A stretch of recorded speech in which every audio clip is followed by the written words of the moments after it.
going to be a really nice group of people because people of our age, I think, get sweeter.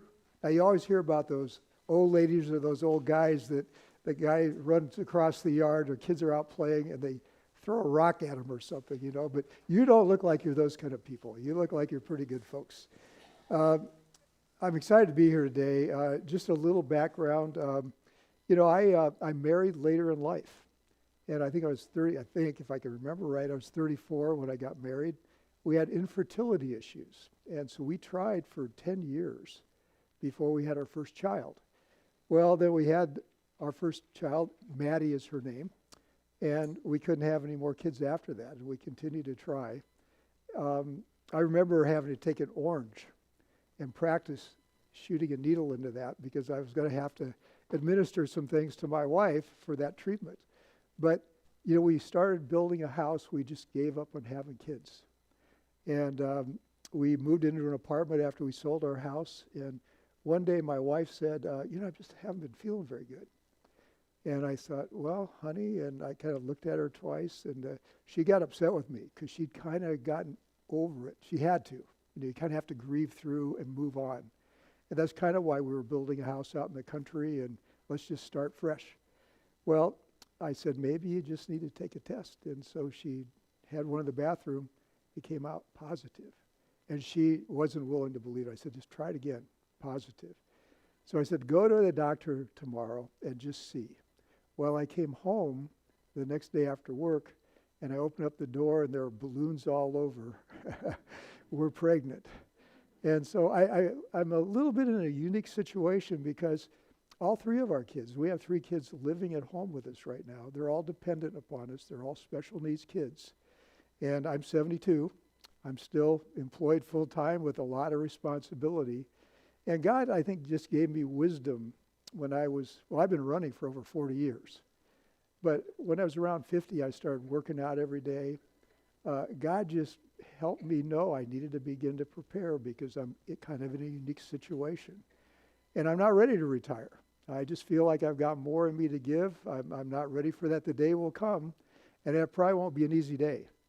Because when you do something for that long, and that's your gift, that's really who I am, that's a loss, just as Hal was talking about. Life really does change.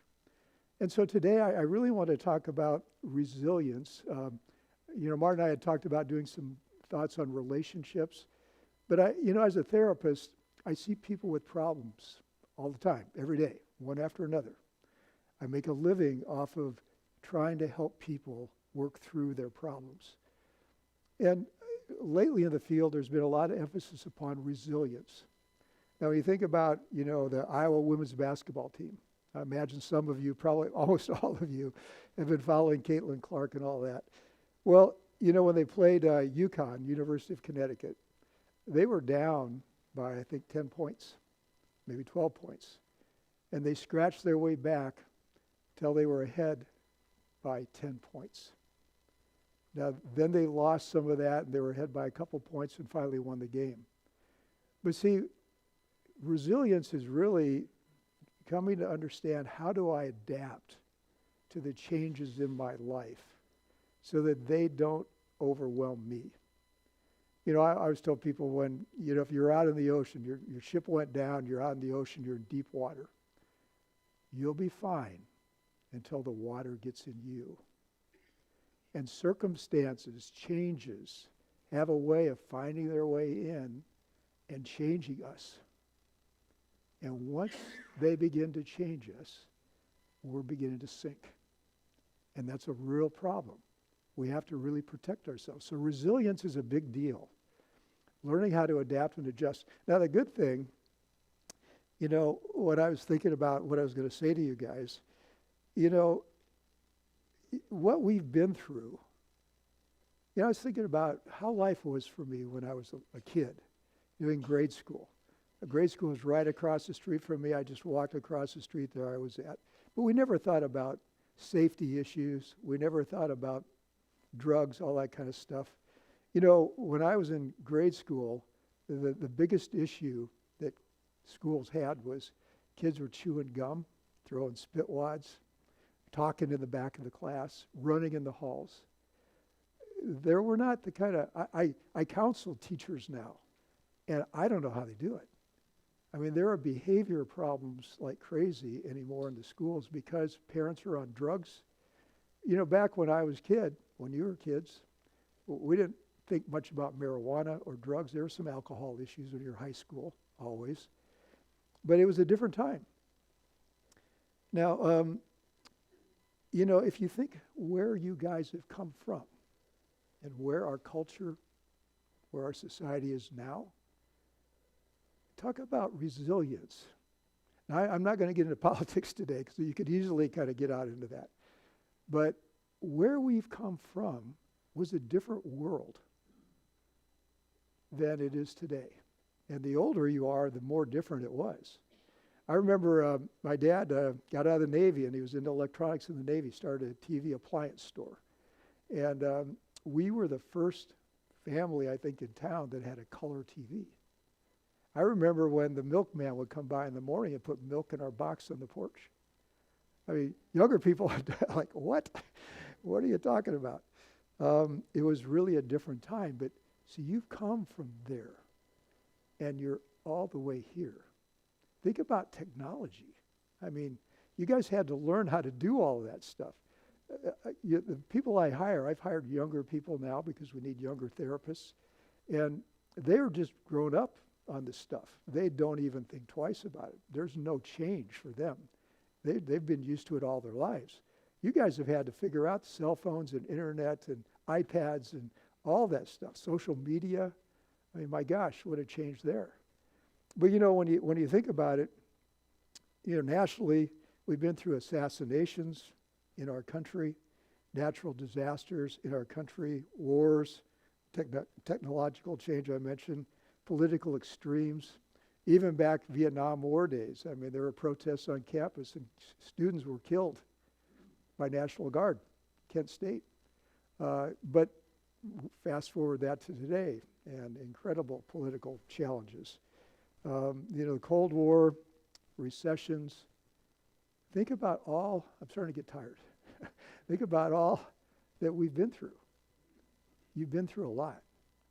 Now, on a personal level, if you think about you went all the way through school with all that meant. You know, kids that didn't like you, teachers that were not nice, homework, just stuff. You had demands. You had to learn how to face demands. Well, you know, it wasn't only that, but then you maybe went to college and got your first job. That's always a new thing to deal with. You get married. Now, I won't even make a comment on that. But that's a new deal. You have your first baby. You start to raise kids. You have more kids maybe. You have to deal with all of that. And then you have to say goodbye to your kids because they leave. And then you and your spouse sit at the breakfast table alone. You see, these are all changes that you, maybe not every one of these have all of you gone through, but you've gone through a lot. And as you sit there, you're probably thinking about a couple of these things I've mentioned. You know what I'm talking about. And then on the cherry on top of all of that brings you here, aging. Now, isn't that a sweet deal? You do all of that, and now you're going to get old. That just seems ironic to me, you know, but God's got a sense of humor, I guess. I don't know. He may have had too much pizza to eat one night before he thought about all that going on. So, you know, resiliency is something you've already proven. But on the other hand, probably none of us have done that perfectly. And we have borne the effects of that. To me, the greatest resource, I don't think it's to me, it's in reality, the greatest resource we have to be resilient people and be able to bounce back, be able to go through without taking on water, to be able to go through without getting scarred and marked and twisted by all this stuff we just talked about, is the central issue of all of our lives. Who are you to God, and who is he to you? If you don't get that right, and to the degree you get that right, you will be resilient people. Now, that relationship is not about Sunday school or even church or even just reading your Bible. Those are all important. I'm not knocking those. Get me straight on that. But that relationship is really qualified by to what degree do you trust him? Not just to what degree do you know Bible verses. But when you hit these times and the rubber meets the road and you turn to what you trust, is it him? Because we can trust in ourselves. You know, you look like you're all intelligent people, bright, clever, whatever. You have gifts and abilities. We have other people around. We have money. We have influence maybe. But it's so easy to turn towards something other than him, to cope. Now, I just listened to a speaker not long ago, and he said, I always know God's address. I always know where God's at. He said, he's at the end of your rope. Now, we've all got ropes. See, that's what I'm talking about. What rope do you hold on to that holds you up, that is a resource to you, that gets you through? And sometimes it may be money, and sometimes it may be your own cleverness or your own experience, your own wherewithal. See, that's our fallen nature. That's just our natural go-to is me. Now, the problem is, if it's you and the circumstance, and that's all you got, and the circumstance is bigger than you, you're sunk. And see, that's where people come to see me for depression, anxiety, personal struggle in life, ability not to cope. Now, get me right on this also. There may be some of you who have struggled with depression or anxiety. There are other reasons for that. There's good reason to take medication at times. There are physical reasons for depression and anxiety. So if you have that, I'm not speaking to you. What I'm talking about is the byproduct, the consequence of holding on to something that will fail you and then despairing because it failed you. When you come to the end of your rope, you either turn to him because you realize, or you just go down. You are just sunk. And that's where people do come to me, because they do begin to get depressed. They do begin to despair because they're losing hope that my rope isn't working anymore and I don't know anything else. Now, you are a blessed person if you're sitting here today and much of your life you brought God into as you've lived your life. If increasingly as you've grown older throughout your life, you've learned to trust. Not just go to church. I really want to emphasize that. And bless this pastor. He's a good man. And bless his church. You're a lot of good people here. You're very welcoming and friendly and good folks. But see, a relationship with God goes beyond that. You can come to this church every day of your life for 50 years and not trust God. And see, it's what you hold to. It's what's your primary resource in life that will get you through. Now, we're on a journey here. Need I tell you? And, you know, when you turn 30, roughly, your body begins, you've been doing like this, and when you hit 30, things begin to change like that. And they're slow changes, but as you get to be older, the changes begin to speed up. You've been dying for a long time. And you didn't know it. And now we're beginning to kind of get a little bit more of a feel because things are speeding up a bit.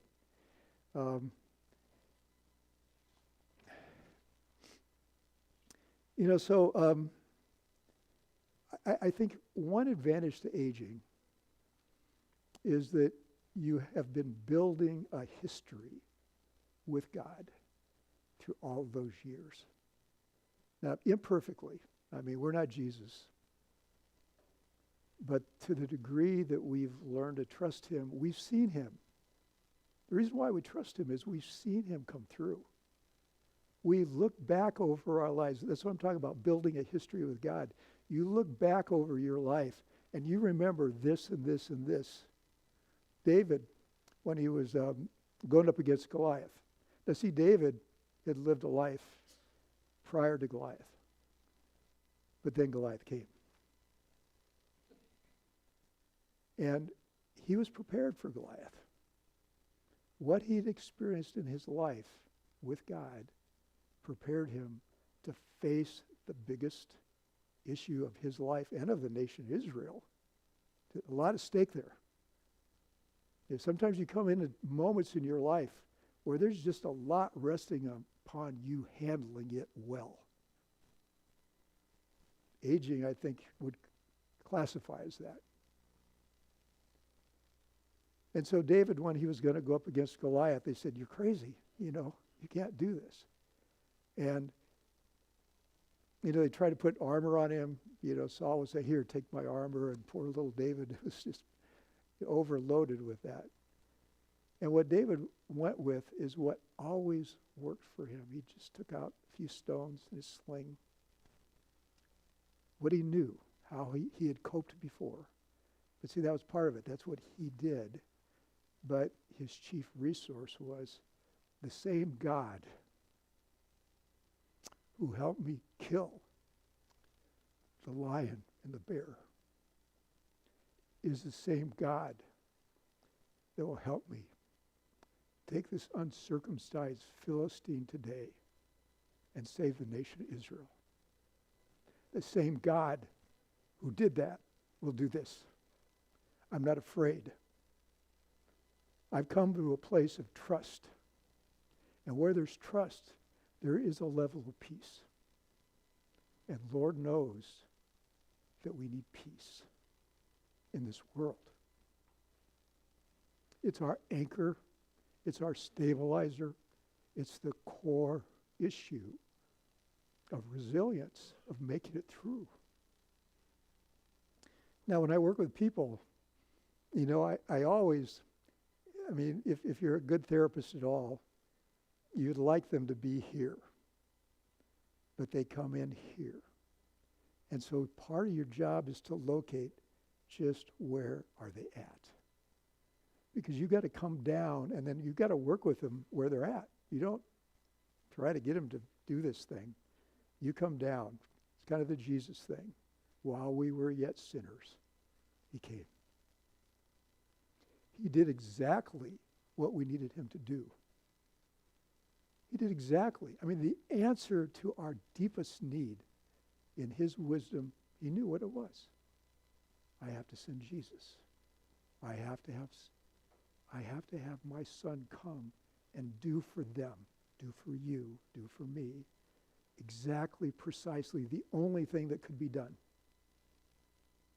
That he gave himself for me in a way that I couldn't do it for myself. So the history with God thing is huge. And so when you face changes in life, first thing you do is remember, who's he been to me? What I was praying about this morning, I was thinking about the times I've spoken before, the people that I've tried to help before, how God has worked through me. My prayer was, do it again. Do it again. These are people that need to hear words. And they're people that need to hear your words. So the resilience thing is a big deal. But knowing what that's all about, I think, is core for your life. Now, let me turn a little bit of a corner. Another part of resilience is negative thinking. Now, don't worry, I'm not going to get away from God. Because I just think that he's pretty cool. I just think he's beyond cool.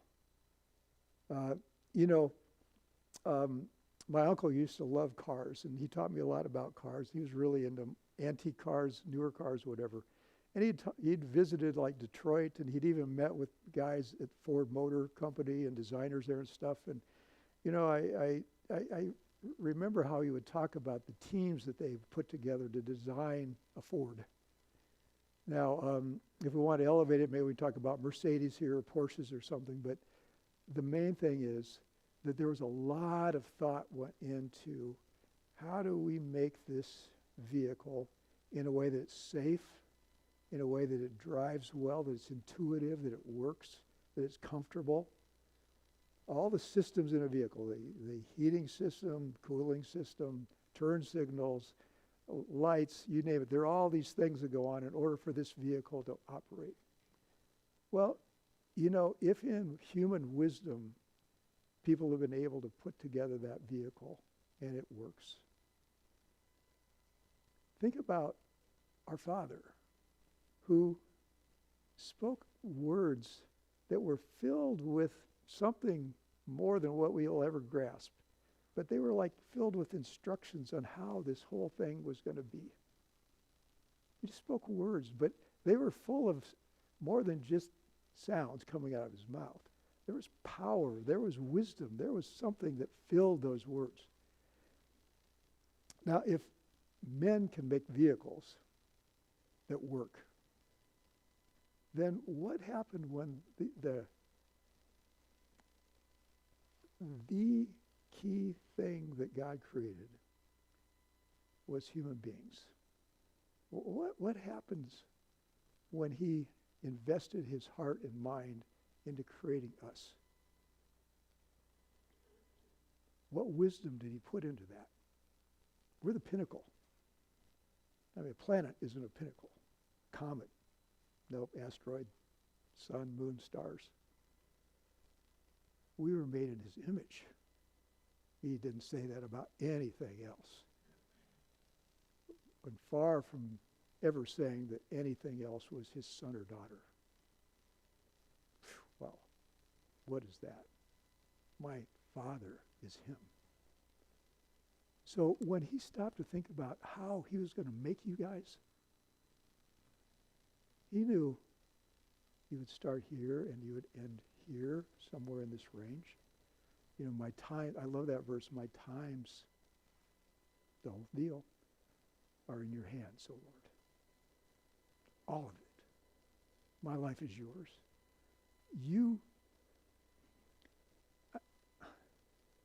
He wanted us to be born, or he never would have brought us into being. Anybody that's here, God chose to come into this earth because he made you. And so how beautifully, fearfully, and wonderfully made, David said. How incredible are you in how you work? So, I want to talk to you for a moment. I'm a therapist, remember. I want to talk to you about your mind. I'm not going to get too psychobabble-ish on you here at all. I won't use weird psychological terms or anything like that. We experience what we believe. This is part of God's design for us. Now, if we think, believe things that are not within his design, they're just not true, they're not according to reality, it's kind of like you got this Mercedes, beautiful vehicle, man, it works well, it's running low on gas. Well, I'm not finding a gas station, but I got a jug of water in my back seat. So I put it in the gas tank. That just doesn't work. You step out of design and you reap the consequences. There's corrosion. I mean, it isn't going to work. Something's the matter here. But when you step outside of design, that's just huge. When you don't trust in God and you fear, that's just huge. When you trust in yourself instead of him, when you hold on to a rope that isn't him, if you trust in any non-God stuff, you get non-God results. I can guarantee you. Okay? All right, so if you've ever had a bad dream, you see how we're doing on time here. Okay. I have readers on, so I can't see without. All right, if you've ever had a bad dream or a nightmare, you may wake up in a start. You might be perspiring. Your pulse may be rapidly beating, your heart beating rapidly. Thoughts might be racing. There's a systemic response in you to that dream. You know, it's like some monster's after you and you're like stuck in the mud and you're barely able to get your feet moving. It's getting closer and closer, and then you fall over a cliff and you wake up in a start. You know, one of those kind of things. There's a systemic response. You sit up in bed. You look around the room. It's dark. Maybe your wife is snoring. That's the worst that's happening. And you realize, just in a moment of time, that this whole thing I'm experiencing was based upon one thing: what was going on up here. That's it. Nothing else. There's nothing else in that room. You could blame your wife, but it's not true. It wasn't her. You experience what you believe. I mean, truly experience that. Now, that's why when people begin to ponder things that are not true, fearful things, they begin to experience things in their bodies, in their systems, in their heart, in their mind, that is too much to bear. You can, in a sense, just kill yourself. It's like putting water in the gas tank. There are certain thoughts that are poison to your system. Now, let's just say, you know, Hal was hungry. He was really hungry. He'd been speaking all day long. He was really hungry. He went to home, and there's nothing. Hal just hasn't been good at buying groceries. And so he went to his fridge, stuck his hand in the back, and here was a hamburger that was 3 weeks old. Now, Hal's a smart guy.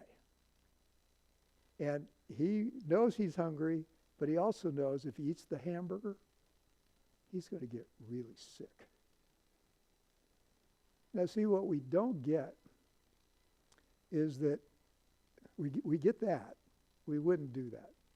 What we don't get is that we ingest thoughts that can make us emotionally, mentally sick, because we're not designed for those thoughts. Those thoughts are killing us. They are killing us. And see, part of my work then with people is, you know, there's an approach in counseling called cognitive behavioral, CBT. You may have heard that. But it's primarily, and it's not a Christian approach, but it really kind of fits what I'm talking about. And I think it really fits renewing of your mind and some of that. So just so you know where I'm coming from on that. But, you know, of trying to identify in people, what are you thinking? What are you believing? You know, how far is it off of what works, what the design is for what God's saying? How far is it off from the Word of God? And so we begin to try to do work of identifying those things, because that's what you're taking in, and that's what's kind of going down in here. Now, see, there's a really interesting relationship between this and this.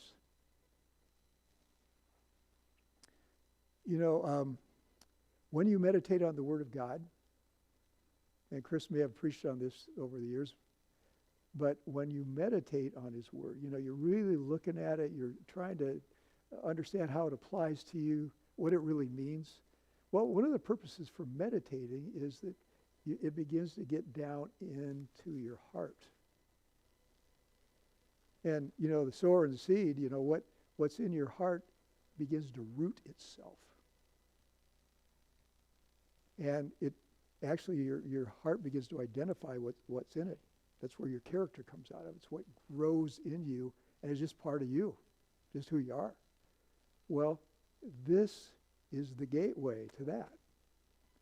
What you begin to ponder and set your focus on, spend your time on, allow in there, will eventually get down in here. And if it gets down in here, you got a real problem. Because that now is part of your character, part of you, your identity. It's just who you are. You can't afford to think certain kind of thoughts. You just can't afford them. Now, Philippians 4:8. I apologize. We had some issues at work, and I didn't get my slides for you, so you'll just have to think today. Remember. But Philippians 4:8. And now, dear brothers and sisters, one final thing. Fix your thoughts on what is true.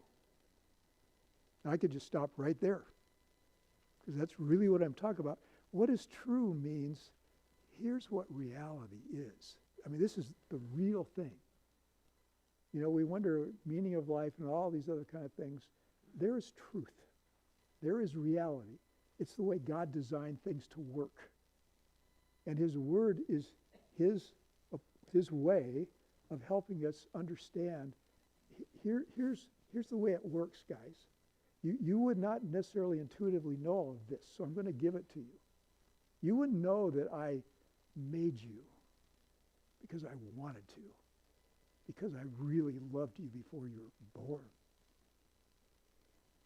You wouldn't intuitively know that. You wouldn't know about Jesus 2,000 years later. But here's what's true.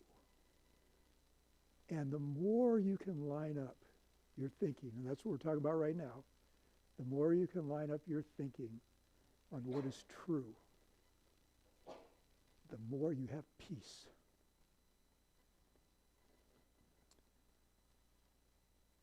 So let me just finish out that verse. Fix your thoughts on what is true and honorable. It's not a word we use a lot anymore. And right, and pure, and lovely, and admirable. Think about things that are excellent and worthy of praise. And he goes on to say, then the God of peace will be with you. I don't know of anything we need more than the God of peace to be with us. If you have peace, just think about it. If no matter what came your way and you had peace, you'd be okay. Doesn't mean you wouldn't suffer. Doesn't mean it wouldn't be a struggle. Now, why is that? Why? I see some of you nodding on that. You intuitively know that. Why is it that when you have peace, you're okay?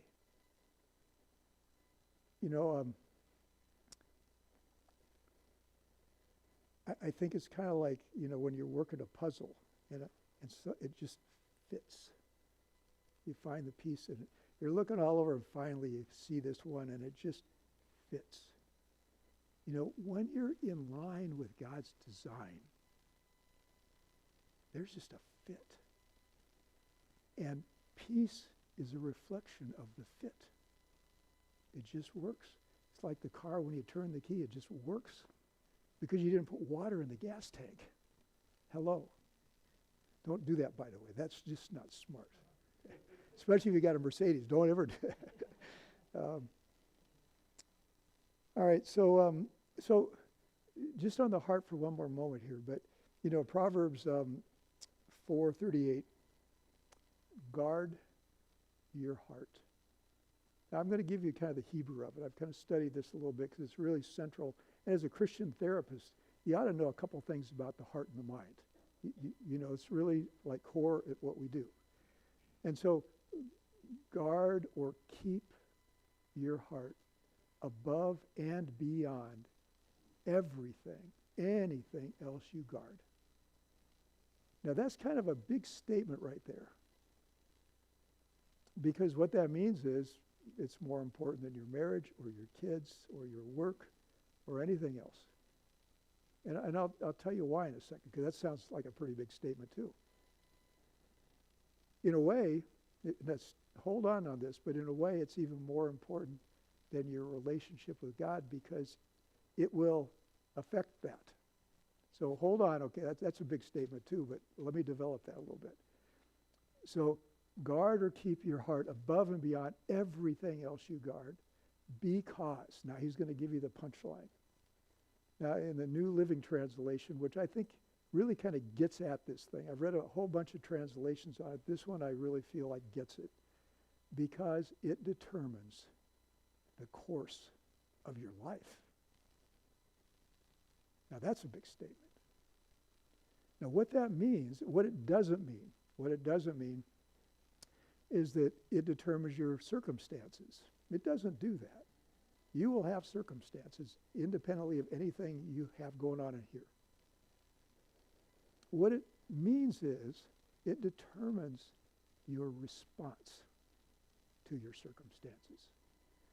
Will you be bitter? Will you hold a grudge? Will you be resentful? Will you be trusting? Will you be kind? Will you be forgiving? How different of a life are those two sets of thoughts? Where do you end up if you're bitter and holding a grudge and resentful and fearful and despairing? What life is that? It determines how you live, how you see, how you experience your existence.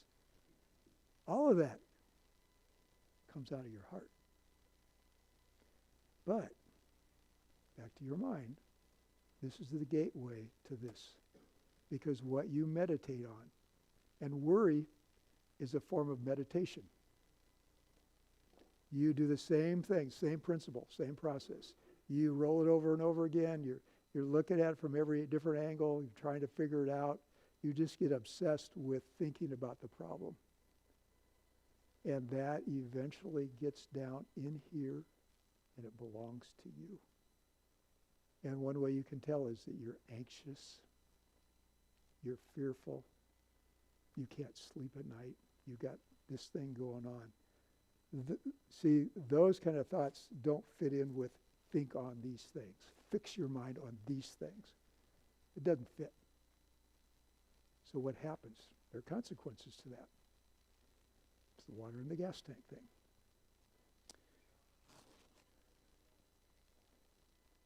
Okay. All right, so, if you remember 1938, who remembers 1938? All right, good. That's all right. Orson Welles, you probably heard that name. War of the Worlds. Day before Halloween night, he broadcast this radio show, and it was all a hoax, but nobody knew that. Although he said that a few times in it, but people didn't catch it, and he did it really well. But he was talking about how in New Jersey that a spaceship from Mars had landed. And they had these weapons that were destroying people, and it was like very serious and really well done. And a lot of people believed it. And people were running out in the streets. People were holding handkerchiefs over their mouths so that gas stuff that the Martians were, from their guns or whatever it was. But they were acting like this was true, and their bodies were experiencing fear and panic. And kids, get in the station wagon. We're getting out of here. And I don't know where they're going to go if the Martians are coming, but we got to go somewhere. See, that's just a real life example of what you believe will determine where you go with your life, what you think about things. All right, so I think one more point here I want to give to you. I'm sorry for looking at this thing, but I got 5 more minutes. Where's Martin at? I think 5 more minutes, right? Okay. All right. So this is really important. Earlier on, before he got to fix your thoughts on this, he was talking about be anxious. This is in Philippians 4, chapter 4, Philippians chapter 4. Be anxious for nothing. Another way to look at that, be anxious in no circumstance. Worry about no circumstance. Worry about nothing. That's the design, he's saying. I'm telling you how this thing works. This is true. This is reality. Be anxious for nothing, but instead of that, instead of the water in your gas tank, try gas. Instead of worrying, pray. He said, be anxious for nothing, but in everything, through prayer and supplication with thanksgiving, let your requests be made known unto God. Now, basically there's some verbiage in there, but what it boils down to is, here's the deal. Here's the problem, here's God, okay? Problem's over here, here's God. Now, as I begin to get focused on this,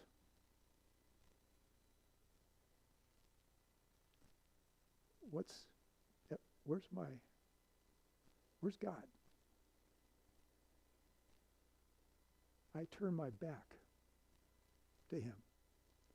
I turn my face and my focus and my attention and my energies to this thing. I'm trying to figure it out. Worry is me alone, left to myself, which you never want to be alone. And you never have to be. But worry is, I'm focused on this thing.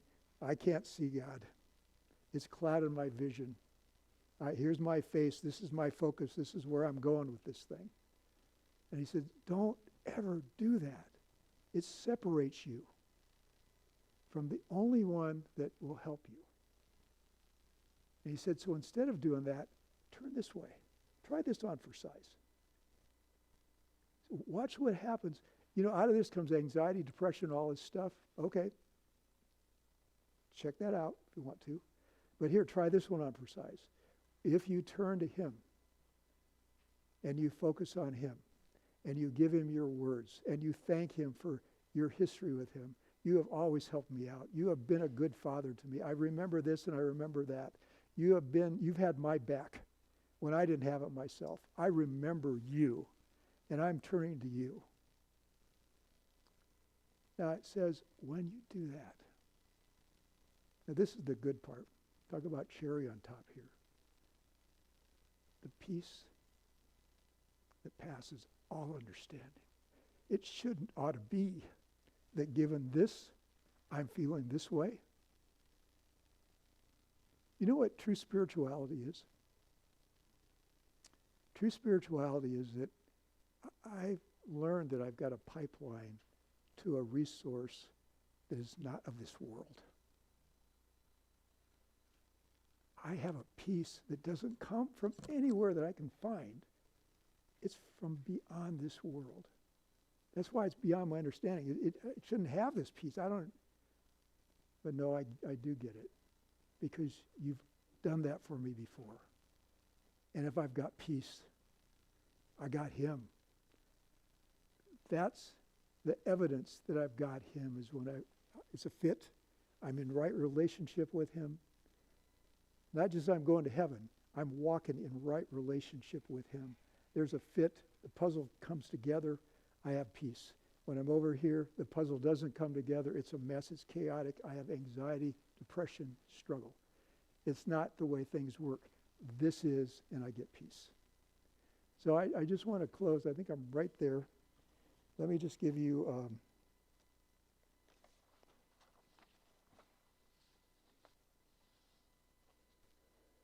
just a couple verses that I've really come to appreciate. Even to your old age and your gray hairs, I'm still the one. I am he. I am he who will sustain you.